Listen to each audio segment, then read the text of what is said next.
My people, my people. Okay, guys, so I know that results day was yesterday. I hope that you all got what you wanted, and even if you didn't, I mean, you guys probably found my channel more likely than not through my own A-level results day failure video. So, you know, you can clearly see that life goes on if you didn't get what you wanted.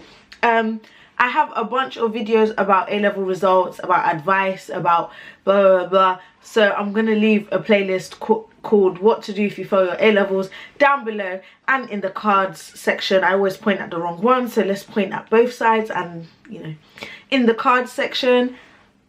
But that's not what this video today is about, okay? This video right here today is for all of you who have managed somehow, some way to get into university, and you're looking forward to it, and you're nervous, and you're like, wow, I wonder what the big wide world has in store for me. Well, I'm here today to talk to you about 3 times my uni flatmates tested my patience. They tried it, they tried me, you know, 3 uni flatmate story times. Okay, so I'm here to show you guys that if you're nervous, you have a reason to be, because you never know who you're gonna end up living with.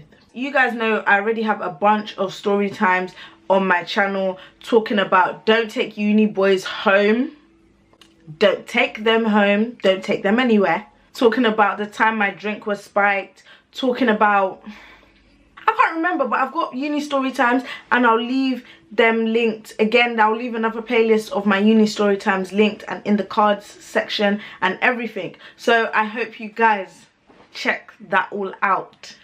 Story time number 1. Before I get started as well, I just want to make it clear that me and my flatmates are genuinely friends. I genuinely like them. We genuinely bonded. You know, I am very grateful for my flat. As close as we were, I think we can all admit that our flat just wasn't very clean. It was never clean. So the way that it worked with the cleaners and everything is that we had, so the only common spaces we had was the kitchen was shared, and obviously we had a corridor that we all used that was shared as well. So the cleaners would come in once a week and they would kind of like wipe down all the surfaces, mop the kitchen and hoover the like shared corridor. Apart from that, no one really used a hoover except for me. That's what it felt like anyway. Let me not make assumptions, but that's what it felt like. It felt like I was the only one that used it. And I would hoover or vacuum my room probably 2 to 3 times a week. After a while now, the hoover starts to smell like it didn't smell normal. Like when I used to finish hoovering my room, I remember it would just be, the smell was off. Like there was just something lingering in the air once I finished using the hoover. Then one day, there's a few of us in the kitchen. This is a flat of 8, by the way, so there's 8 of us. And a few of us are in the kitchen, and the cleaner comes in and she's like, there is liquid in the hoover bag, and she's like, who used the hoover to hoover up liquids? Also that we're probably gonna get fined. We're probably gonna get fined for using the hoover to hoover up liquids. Now, being that I was one of like 2 people that used the hoover, I was there like, I was fuming. I was like, so you're telling me that the hoover has been smelling because I've been using a hoover full of stagnant water to hoover my room? Not only is that, and basically the uni was going to have to replace the hoover because every electrical device you have in your halls, so halls, dorm, you know, same diff, any electrical device you have in your halls of residence needs to be, I think it's called PAT tested. It needs to be tested for electrical safety, basically. An electrical device, a hoover with water in the middle of it, is no longer electrically safe. That's why we would probably get fined. So I'm here fuming because number 1, I've been using a hoover full of stagnant water, and I was like, that's clearly the smell that's been lingering the last few times that I used it. Then number 2, I'm like, I'm not paying any fine, so okay, let's find out who did it. So us who's in the kitchen, we called everyone. We're like, guys, this is what the cleaner just said. Who did it? Who did it? Let's confess who did it. Nobody said nothing. Nobody said anything, more accurately. Nobody said anything. Cool. Cool. Everyone leaves now and we're going to call him Frankie. So my dear flatmate Frankie, he says he's going to the library, he leaves, my phone vibrates. Like, we had a flat group chat. So he sends a message to the Flat 9 group chat. Bear in mind, this is like 5 minutes after we have all dispersed from the kitchen where we were discussing this issue. So he didn't just remember, but he was too scared to say it when we were all there. He's like, guys, I forgot when we were talking, but as I was walking to the library, I remembered that a few weeks ago I was drunk, and when I came home, I threw up in my room, and I didn't know how to clean it up. So I hoovered it. I vacuumed the sick up. I'm so sorry, guys. I'll pay for everything. I was still stuck on my guy Frankie used the vacuum cleaner, as in he vomited, as in he upchucked, and then went and took the vacuum cleaner and vacuumed up his sick. I was already pissed off when I thought that there was stagnant water in the Hoover. Now come to find out, it's not even water that was in the Hoover. It was sick. It was somebody's... He knew not to come back to the flat when he sent that message, because... What do you mean? What do you mean? What do you mean, Frankie? He said a few weeks ago. So Lord knows how many times I hoovered my room, and the particles of vomit were lingering in the air in my room. I was inhaling, I was exhaling, and then I was inhaling to take it in again, and I was exhaling his vomit particles. But what can I say? Frankie's a lovely guy. He's such a nice guy. Even though the uni replaced, in the end they didn't find anybody. The uni replaced the Hoover, and he still went out and bought a more expensive Hoover for the flat. And to this day, I still have that Hoover. So I claimed my compensation. Literally till now, I still have that Hoover, that expensive Hoover that he bought. And Frankie's a lovely guy, and I don't hold it against him. Well, I was about to say we, but not me. I've never done anything on those levels, but you know, people do dumb stuff when they're drunk. So each their own. Story time number 2 now. So this is one of those stories where I am not the protagonist of my own story. I am not the main character. I am merely a humble spectator. So I had a flatmate. We're gonna call him Tolu, who, again, lovely guy. To this day, when I see him, it's always lit. He's schly. He's such a nice guy, such a generous guy, such a kind guy. You know, someone that's just all around, just chill, good vibes. But as is the case, you tend to meet guys who are good to the people around them, except when it comes to their love life. I don't know if you guys see where I'm going with this. So Tolu had a girlfriend. We're going to call his girlfriend Lola. So we got Tolu and his girlfriend Lola. Lola did not attend my university. She did not go to our uni. So we never really saw her about, except for I think one time or maybe twice. But I'm pretty sure it was one time she came to visit. She didn't come to visit us. Do you know what I mean? So we didn't interact with her really. We just kind of saw her. And he mentioned like, oh, my girlfriend's coming down this week, so you might not see me. She just existed. We knew of her existence. I believe that heterosexual people of opposite genders can have platonic relationships and platonic friendships. I completely believe is possible. So Tolu had this friend, and we're going to call her Chioma. Okay, so do you guys get it now? So we've got Tolu, his girlfriend Lola, and this other girl called Chioma. Tolu never said anything to imply that Chioma was not just his friend. Like I said, I'm not the kind of person that's just going to assume, oh, because you're chilling with a guy, you guys must be doing something. I'm very open-minded. You say you're friends, I'm going to take your words at face value. Except, Tolu, the walls in uni accommodation are not thick at all.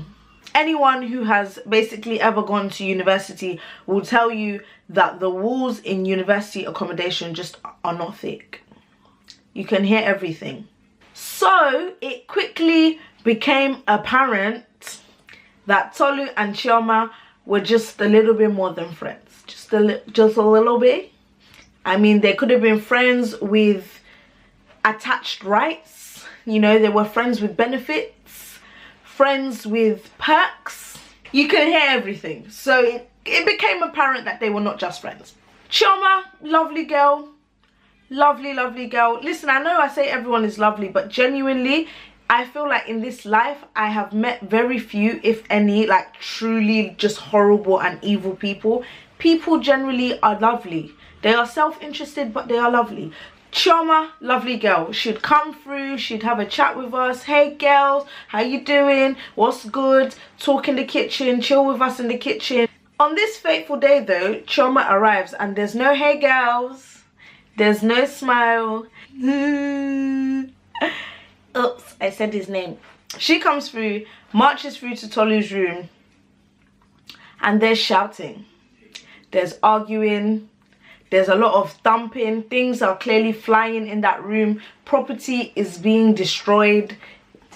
It was serious. Now, it doesn't take a genius to put two and two together and assume. I believe that Tolu may have led Chioma to believe that him and Lola were not together anymore, or you know, there was clearly whatever he told her about this relationship just wasn't the truth.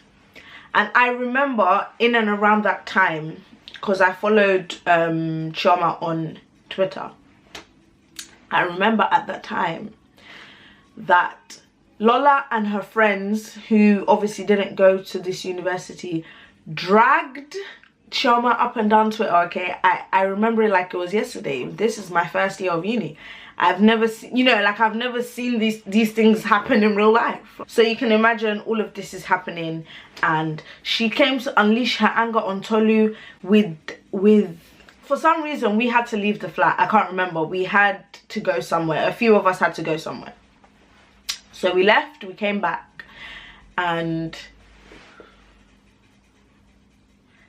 Chioma has a wine bottle, a bottle of red wine, and the walls in our corridor are like this color, maybe a bit more yellow, but they're basically a cream yellow light color. She is, I don't remember if Tolu had her hand and that's why she couldn't just like pour it on him, or I can't remember if she was just throwing it in anger, but literally this bottle was just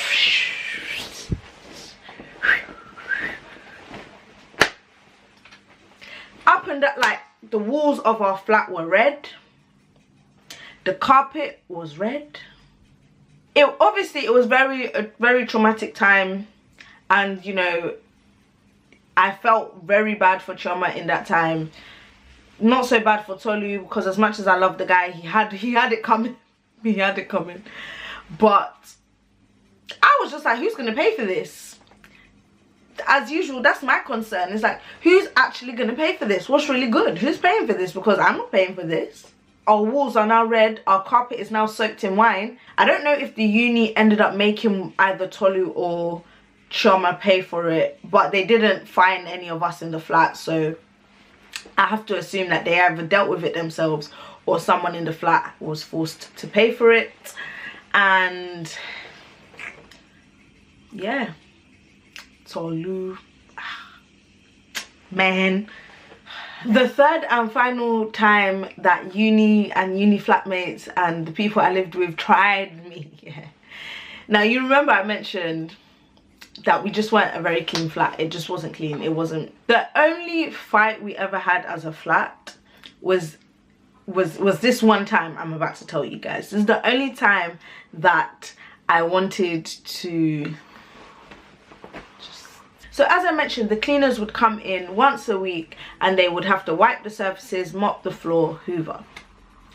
Now, they were not there to wash our plates. They were not there to tidy up for us. They were not there to organize our cupboards. They would not put our food away. They would literally just put everything back, wipe down, disinfect basically, and mop. That was literally their remit in our kitchens. That was all they were there to do. So for example, if your kitchen was so messy or so dirty that they couldn't do that for, I think it was 2 weeks. So if the floor's not clear because of bins, if you know, basically if you are preventing them from doing their job for, I think it's 2 weeks. For 2 weeks or more, you get a fine. There was a time in my first year, right at the beginning, where I would kind of just give everyone the benefit of the doubt. There would be times, for example, where I'd need to use the sink and someone's stuff would be in the sink. And it's one of those where I can only remind someone so many times. So if I remind someone yesterday, I come back today and it's still there. At some point, I need to use the sink. So I just used to kind of clear the sink. So I'd wash everything so I could use it. So I did that a few times. But then I was like, listen, I can't come and I did not come to uni to be a maid. So I stopped doing that. But what I did do was I basically moved all the stuff into one sink, and there was another sink that I kept clear and clean. So I was washing and clearing my stuff, and I used to take a bin or two down every week. So I was like, I'm doing my part. So when we got the note now that if they come back next week and they can't clean and the bins are still here, they are going to fine us, I was thinking, bruh, I'm not involved. You're not going to fine me. I'm not paying anything. Now someone else, we're gonna call her Rachel. Rachel must have gone into the kitchen and seen the note. She took a picture of the note and put it in the group chat. I ignored it because, like I just mentioned, I do my part. I play my part. I'm clean. I'm a clean person. Unfortunately, everyone else in the flat also ignored her message in the group chat. So I come back from wherever I've been. All I know is I wasn't in the flat. Where was I? I don't know. But I wasn't in the flat. So I come back. I go into the kitchen. I open the door. And it stops. Everything, as in when you look across the kitchen, everything, every device, every plate, every piece of food, every pan, everything that was on any surface was now on the floor. I was like, that's one way to send a message, I guess. Okay. Then I start looking now. And I see one of my pots. I see another one of my pots. I see some of my plates. I see my cutlery. And I'm thinking, this is all the washing I did before I left. So my clean things that had been drying in the drying rack, because I don't like to, you know, you take a towel, you dry it. I don't like that because it always leaves fibers on the plate, and then I'm like, but I'm gonna ingest those fibers when I next come to, so I always leave things to air dry. All the things I'd washed were now not in the drying rack where I had put them and left them before I left the flat. They were now on the floor in the midst of all this mess and mold and okay, I'm exaggerating like a little bit. In the middle of the mess, on the dirty floor that hasn't been mopped in 2 weeks. Clearly, Rachel did not appreciate being ignored. So I go straight out the kitchen and straight to Rachel's room. Hi, Rachel. Hi, hey. Hey, Rach. How you doing, Rach? So I noticed that everything's on the floor in the kitchen, Rach. To which she replied, yeah, I mean, if everything is in the way, then no one can ignore it. I'm like, you're right. You're right.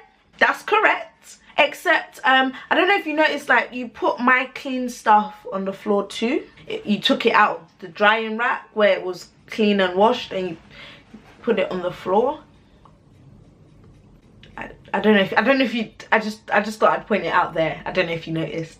To which she was just like, I didn't notice, really. Sorry about that. Apologies, Kate. I didn't really realise. It's like, that's fine, Rach. So when are you gonna wash it? Because obviously my stuff is not going to stay on the floor. Like, when are you going to wash my clean belongings that you put on the floor for no good reason?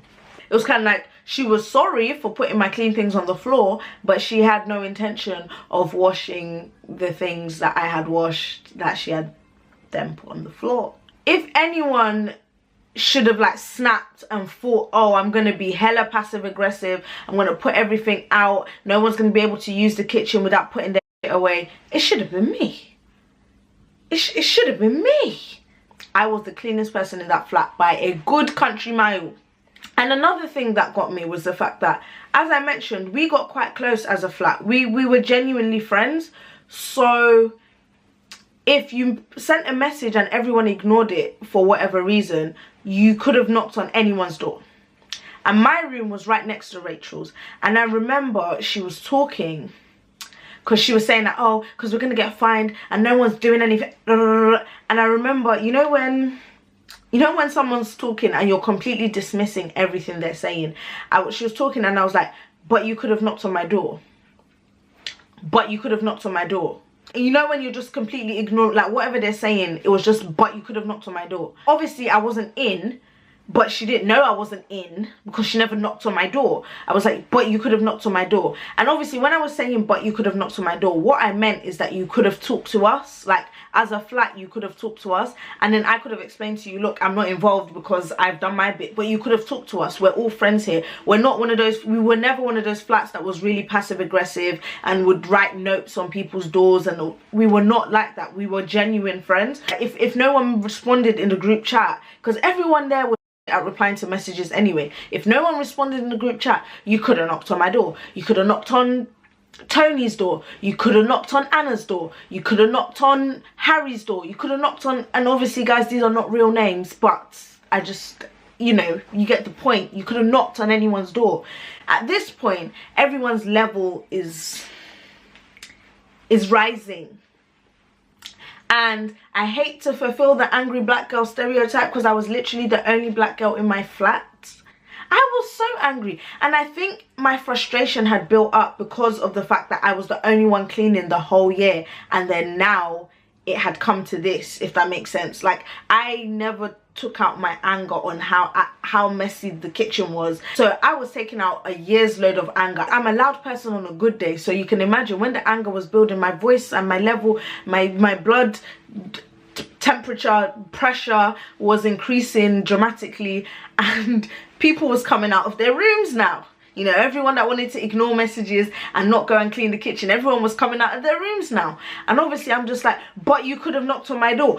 But you could have knocked on my door. But you didn't have to do it like that. But you... Lord, honestly, I wish I could tell you what she was saying at that point, but I'm pretty sure I saw red. I can't tell you what she was saying. I don't know what she was saying. All I know is what I was saying. Now, I was standing at her door, like, so her door was open and I wasn't really in her, like, I was probably in her room, but I was just at the door, like I wasn't in her room. So the next words to come out of Rachel's mouth were, get the out of my room. I say a word, pardon me, I should do what? She said, get the out of my room. Lord have your mercy. I should do what? I should get where? And I'm one of those annoying people that when it gets like that, it's kind of like, who are you actually talking to? So I'll be there like, I should get the...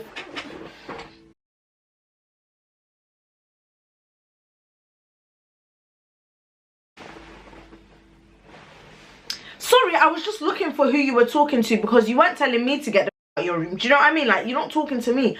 So at this point, I lost it. I lost my shit. I lost my rag. I said I should do what? Who are you talking to? Who? I swore. Are you talking to? And I moved forward. And Tony, who was standing behind me this whole time, was like, okay, we've had enough. Tony was like, not today. He pulled me back. And then her boyfriend was in the room with her, so he was like, all right, time to wrap this up. He went and closed the door. And I was just ranting and raving outside her room. I was ready for somebody to come out because those is fighting words. You can't tell me to get the fuck out of your room. That's fighting words. And I can't really remember how we reconciled after that, but we cool. Me and Rachel are cool. So it took a few days, a few weeks of healing, okay, to get our flat back as one. I had to call a flat meeting. I was like, listen, anybody that leaves their stuff in the sink for more than 24 hours, I'm going to put it in a spare recycling box and I'm going to leave it outside your room. Also, here's the bin rota. Rachel notably did not turn up to that meeting because Rachel also did not wash the stuff. After the argument ended, they went into the kitchen and like cleared up the floor. So whoever did that was the one that washed up, not Rachel. So that was awesome. But no, honestly, like I said, I'm so grateful for the flatmates I had because that was literally the worst problem we ever had. But those were the 3 times where they definitely tried and tested my patience and my bank account, because as you may have noticed, my main issue was Sorry, who's paying for that? Who's actually paying for that you just said? Who's paying? Because it's not me. So that was 3 times my flatmates tested my patience and my bank account. No guys, I'm really overheating. Rachel got me heated. Please guys, if you've gone to uni, if you're currently at uni, please leave your uni flatmate horror stories in the description box. No, don't leave anything in the description box because I fill out the description box, not you. Please leave your uni horror story